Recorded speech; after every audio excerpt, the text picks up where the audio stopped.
గత ప్రభుత్వంలో కేసీఆర్ మాటిచ్చి ఊరంతా వల్లకాడు చేసి ఆయన ఫామ్ హౌస్ కోసమే 4 లైన్ల రోడ్ వేసుకోండి కానీ ఒక్క ఇల్లు కట్టలే.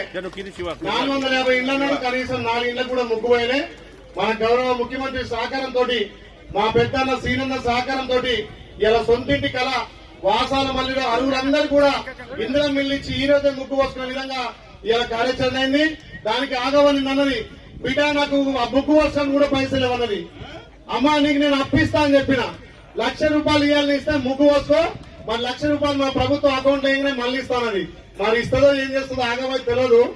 గతంలో ఆగమైంది కాబట్టి ఖచ్చితంగా ఈ ఊర్ను దత్తత తీసుకొని అరువులందరికీ ఇల్లు కట్టాలని గౌరవ మంత్రి గారి చేత ఇలా ప్రొసీడింగ్ ఇచ్చుకుంటూ ఆమెకు 1,00,000 రూపాయలు కూడా విరాంగిస్తున్నాం. ఎవరైనా వాళ్ళ తరఫున పెద్దోళ్ళు ఆ 1,00,000 రూపాయలు తీసుకొని ఆ పీస్ మీట్ కట్టియాల్సిందిగా.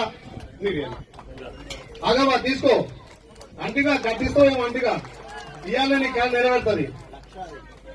ఓకేనా?